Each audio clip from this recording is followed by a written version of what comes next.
امام ترمذی رحمۃ اللہ تعالیٰ علیہ فرماتے ہیں کہ ایک شخص نے حضرت براء بن عازب سے یہ سوال کیا. اب انہوں نے اس بات کو حدیث پاک کے اندر بیان کیا ہے. فرماتے ہیں سأل رجل البراء بن عازب اکان وجہ رسول اللہ صلی اللہ علیہ وسلم مثل السیف. ایک شخص نے حضرت براء بن عازب جو کہ صحابی رسول ہیں ان سے پوچھا کہ کیا نبی پاک علیہ الصلوۃ والسلام کا چہرہ تلوار کی طرح تھا؟ یعنی جس طرح تلوار سیدھی اور لمبی ہوتی ہے تو کیا حضور کا چہرہ بھی اسی طرح لمبا تھا تلوار کی طرح؟ تو حضرت براء بن عازب نے فرمایا لا بل مثل القمر. آپ نے فرمایا کہ رسول اللہ کا چہرہ تلوار کی طرح نہیں تھا بلکہ حضور کا چہرہ چاند کی طرح تھا. حضور کا چہرہ کیسا تھا؟ چاند کا. یعنی پچھلی حدیثوں کے اندر یہ بات بیان ہوئی تھی کہ حضور کا چہرہ نہ ہی بالکل گول تھا اور نہ ہی بہت زیادہ لمبا، بلکہ اس میں ہلکی ہلکی لمبائی تھی اور گولائی بھی معمولی سی تھی. وکان فی وجہ تدویر، یہ الفاظ اس حدیث پاک کے اندر بیان ہوئے تھے کہ نبی پاک علیہ الصلوۃ والسلام کا چہرہ بالکل گیند کی طرح گول مٹول نہیں تھا بلکہ اس میں ہلکی ہلکی گولائی تھی اور وہ ہلکا ہلکا لمبا تھا کہ جو دیکھنے والے کو خوبصورت لگتا تھا، جو بندہ دیکھتا تھا وہ پھر دیکھتا ہی رہ جاتا تھا. اگلی جو حدیث پاک ہے یہ حضرت ابو ہریرہ سے روایت ہے. فرماتے ہیں کان رسول اللہ صلی اللہ علیہ وسلم ابیضا، نبی پاک علیہ الصلوۃ والسلام گورے تھے. کیسے تھے؟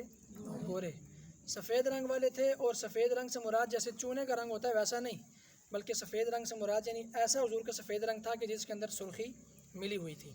کأنما صیغ من فضۃ، نبی پاک علیہ الصلوۃ والسلام ایسے خوبصورت تھے کہ گویا کہ حضور کو چاندی میں ڈالا گیا ہے.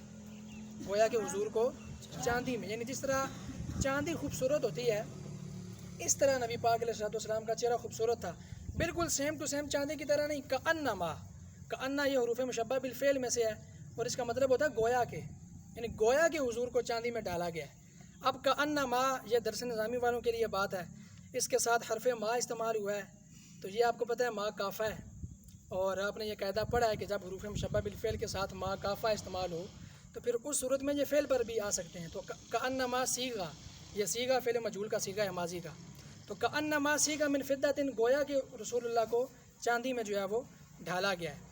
اور تیسری چیز جو اس حدیث پاک میں حضرت ابو ہریرہ نے بیان کی ہے، فرماتے ہیں کہ راجل الشعر، نبی پاک علیہ الصلوۃ والسلام کے جو مبارک بال تھے وہ نہ ہی بہت زیادہ گنگریالے تھے نہ ہی بہت زیادہ سیدھے تھے بلکہ درمیانے تھے.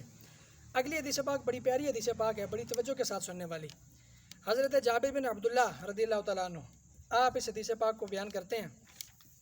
فرماتے ہیں ان رسول اللہ صلی اللہ علیہ وسلم قال عرض علی الانبیاء، حضور نے ارشاد فرمایا کہ مجھ پر انبیاء کرام کو پیش کیا گیا.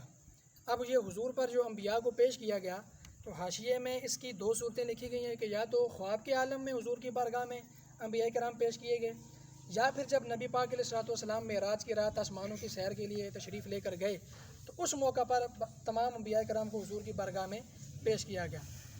تو فرماتے ہیں کہ انبیاء کرام کو میری بارگاہ میں پیش کیا گیا. فَإِذَا مُوسَىٰ علیہ السلام ضرب من الرجال، حضرت موسیٰ علیہ السلام مردوں کی ایک قسم میں سے تھے. مردوں کی ایک قسم میں سے مراد یہ ہے کہ حضرت موسیٰ علیہ السلام ہلکے جسم والے تھے، نہ بہت زیادہ موٹے نہ ہی بہت زیادہ کمزور، بلکہ ہینڈسم تھے. کیسے تھے؟ ہینڈسم. پھر آگے حضور نے تشبیہ دی کأنہ من رجال شنوءۃ، یہ یمن کا ایک قبیلہ ہے، اس قبیلے کا نام ہے شنوءہ. کیا نام ہے؟ قبیلہ شنوءہ. اس قبیلے کے جو افراد ہوتے ہیں وہ بڑے ہینڈسم ہوتے ہیں، بالکل ہلکے پھلکے جسم والے ہوتے ہیں. تو اس قبیلے کے افراد کے ساتھ نبی پاک علیہ الصلوۃ والسلام نے حضرت موسیٰ علیہ السلام کے جسم مبارک کو تشبیہ دی ہے کہ جناب موسیٰ علیہ السلام کا جو مبارک جسم تھا وہ بھی اس قبیلے کے افراد کی طرح تھا کہ جس طرح اس قبیلے کے لوگوں کا جسم ہلکا پھلکا ہوتا ہے اسی طرح حضرت موسیٰ علیہ السلام کا جسم بھی ہلکا پھلکا تھا، بہت زیادہ بھاری نہیں تھا. پھر آگے فرماتے ہیں وَرَأَيْتُ عِيسَىٰ ابْنَ مَرْيَمَ علیہ السلام فَإِذَا أَقْرَبُ مَنْ رَأَيْتُ بِهِ شَبَهًا عُرْوَةُ بْنُ مَسْعُودٍ. فرماتے ہیں کہ میں نے حضرت عیسیٰ بن مریم علیہ السلام کو دیکھا تو سب سے زیادہ جو حضرت عیسیٰ علیہ السلام سے ملتے جلتے صحابی رسول ہیں فرمایا کہ وہ حضرت عروہ بن مسعود ہیں.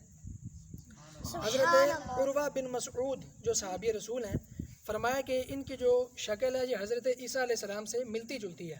یعنی جس نے حضرت عروہ بن مسعود کی زیارت کر لی تو گویا کہ اس نے جناب عیسیٰ علیہ السلام کی زیارت کر لی. اور یہ حضرت عروہ بن مسعود وہ صحابی رسول ہیں کہ جو شروع میں اسلام لے کر نہیں آئے تھے، انہوں نے 9 سن ہجری میں اسلام قبول کیا ہے، اور حاشیے میں یہ ساری بات موجود ہے۔ جب یہ اسلام لے کر آئے پھر یہ اپنی قوم کے پاس گئے، انہوں نے اپنی قوم کو اسلام کی دعوت دی۔ پھر ایک مرتبہ ایسا ہوا فرماہ واحد منہم بسہم وہو یؤذن للصلاۃ فماتا، ایک مرتبہ یہ نماز کے لیے اذان دے رہے تھے حضرت عروہ بن مسعود، اور کسی بندے نے ان کی طرف تیر پھینکا، ان کو تیر مارا، تو ان کا اذان دیتے دیتے ہی انتقال ہو گیا، اذان دیتے دیتے ان کا انتقال ہو گیا۔ کسی بندے نے ان کو تیر مارا، یہ اذان دے رہے تھے، اسی حالت میں ان کا جو ہے وہ وصال ہو گیا۔ تو یہ وہ صحابی رسول ہیں، فرمایا کہ یہ حضرت عیسیٰ علیہ السلام کے سب سے زیادہ مشابہ ہیں۔ پھر فرمایا ورأیت ابراہیم علیہ السلام، میں نے حضرت ابراہیم علیہ السلام کو بھی دیکھا، فَإِذَا أَقْرَبُ مَنْ رَأَيْتُ بِهِ شَبَهًا صَاحِبُكُمْ، فرمایا کہ حضرت ابراہیم علیہ السلام سے جو سب سے زیادہ شکل و صورت میں ملتے جلتے ہیں وہ میں محمد ہوں۔ یہ حضور نے اپنا اس حدیث پاک میں ذکر کیا ہے کہ یعنی کہ حضرت ابراہیم علیہ السلام کا مبارک چہرہ اور آپ کا جو مبارک جسم تھا یہ نبی پاک علیہ الصلوۃ والسلام کے چہرے اور جسم کے ساتھ ملتا جلتا تھا۔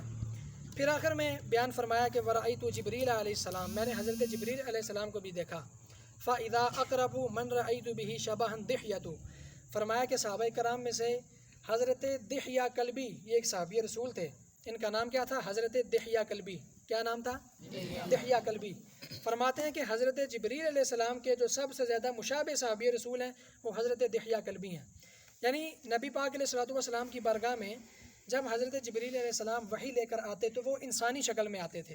کس طرح آتے تھے؟ انسانی شکل۔ جو حضرت جبریل علیہ السلام کی اصلی شکل و صورت ہے وہ تو ان کے 600 پار ہیں، حدیث پاک میں بیان ہوئے ہیں۔ حضرت جبریل کے کتنے پار ہیں؟ 600 پار ہیں، اتنی بڑی ان کی جسامت ہے۔ تو یہ اس وقت کا یہ بات بیان ہو رہی ہے کہ حضرت دحیہ کلبی یعنی جب حضرت جبریل انسانی شکل میں جب وہ حضور کی بارگاہ میں آتے تھے تو وہ ان صحابی رسول کی شکل میں آیا کرتے تھے، اور ان صحابی رسول کے بارے میں آتا ہے کہ یہ صحابی رسول بڑے خوبصورت تھے۔ کیسے تھے؟ بڑے خوبصورت تھے، ان کی خوبصورتی کے تذکرے باقاعدہ کتابوں کے اندر موجود ہیں۔ تو جب حضور کے غلام اتنے خوبصورت تھے کہ حضرت جبریل ان کی صورت میں حضور کی بارگاہ میں آ رہے ہیں تو پھر اللہ کے رسول کی خوبصورتی کا عالم کیا ہوگا؟ ایسا حسن اللہ تعالیٰ نے اپنے پیارے نبی کو عطا فرمایا تھا۔ اللہ تعالیٰ کی پاک بارگاہ میں دعا ہے اللہ تعالیٰ ہمیں نبی پاک علیہ الصلوۃ والسلام کی سیرت پر چلنے کی توفیق عطا فرمائے۔ وما علیہ الا البلاغ المبین۔